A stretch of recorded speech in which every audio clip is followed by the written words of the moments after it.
Saludos cordiales para todos. Nuevamente nos encontramos en este espacio que estamos dedicando a fortalecer los contenidos que estamos abordando en el curso Construcción Textual, Iguales ante la Lengua, Desiguales en el Uso. ¿Qué les propongo? Quiero recordar ideas esenciales a propósito de las características de la textualidad que ya están trabajadas en otro video, y les ruego por favor que vuelvan nuevamente sobre este contenido y la clasificación de los párrafos. Si ustedes recuerdan, abordamos como características de la textualidad la progresión temática y hacíamos referencia al hecho de la permanencia y el avance dentro del texto, haciendo referencia a lo que es el tema y el rema. Le otorgamos extraordinaria importancia a la coherencia, al extremo de afirmar por parte de muchos especialistas que cuando un texto carece de coherencia, deja de ser texto. Y yo les hacía de esta manera, ¿verdad? Porque la coherencia se relaciona con la conexión que se van a establecer entre las ideas, la compatibilidad. En el caso de la pertinencia se refiere a las ideas explícitas, a la claridad. Y el cierre semántico, como el propio nombre lo dice, alude al hecho de cerrar el texto, de no dejar ideas inconclusas. Eso en cuanto a las características de la textualidad. En cuanto a la clasificación de los párrafos, que lo vimos en el primer encuentro, hablamos de los párrafos iniciales, los de introducción, esos que yo les hice referencia, que introducen el capítulo, ¿verdad? Hablamos también de los párrafos de desarrollo. Dentro de esto hicimos referencia a la definición, el párrafo de argumentación, de explicación, de valoración. Pero me interesa detener la mirada en los párrafos de transición, porque muchas veces estamos trabajando un capítulo y pasamos de manera abrupta al siguiente. No, debemos establecer un puente y utilizar expresiones como las que siguen. Por tanto, además, en consecuencia, a continuación.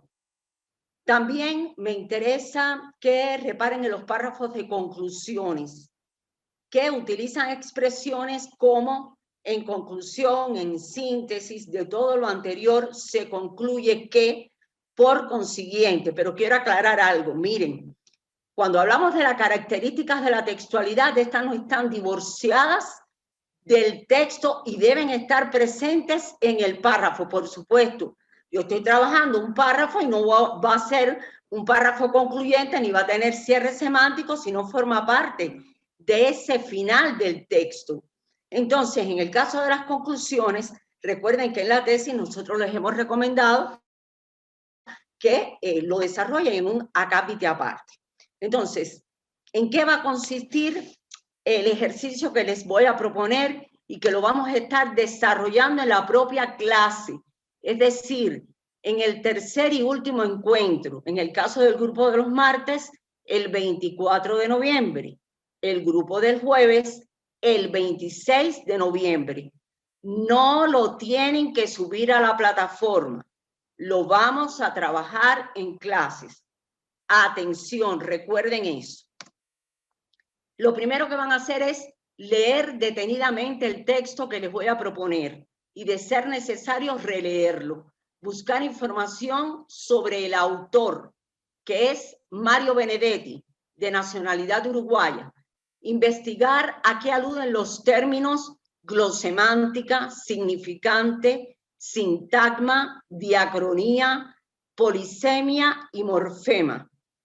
Si desconoce el significado de algún otro vocablo, por favor, acudan al diccionario y realicen anotaciones.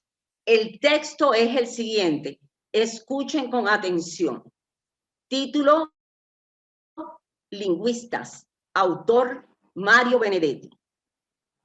Tras la cerrada ovación que puso término a la sesión plenaria del Congreso Internacional de Lingüistas y Afines, la hermosa taquígrafa recogió sus lápices y se dirigió hacia la salida, abriéndose paso entre un centenar de lingüistas, filólogos, semiólogos, críticos, estructuralistas y deconstructivistas, todos los cuales siguieron su garboso desplazamiento con una admiración rayana en la glosemántica.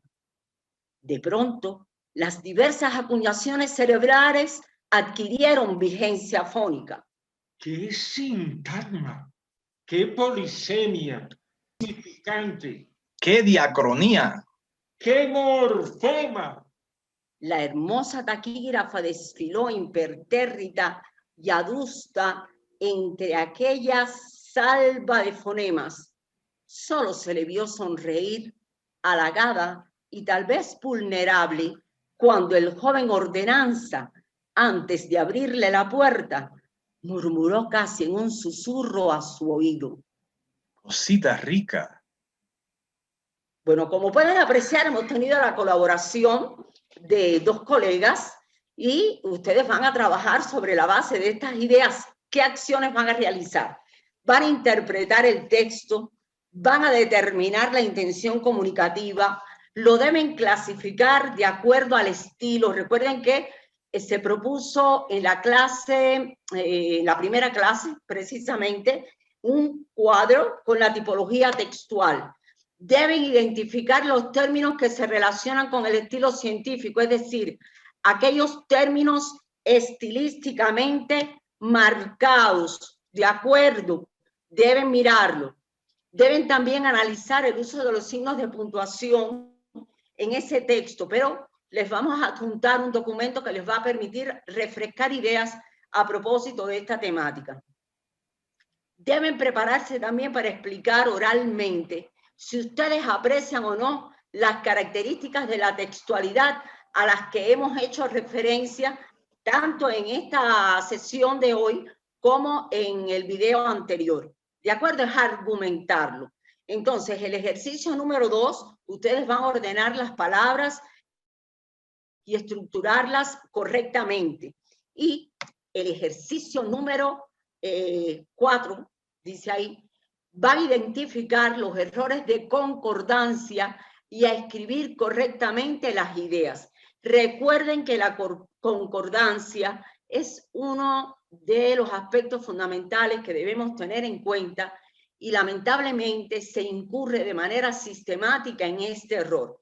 Tienen varias oraciones que deben reescribir. Entonces, hasta aquí nuestro encuentro de hoy. Espero que lo hayan disfrutado y reitero, no lo tienen que subir a la plataforma, lo vamos a trabajar colectivamente en el grupo. Muchísimas gracias. Nos estamos viendo.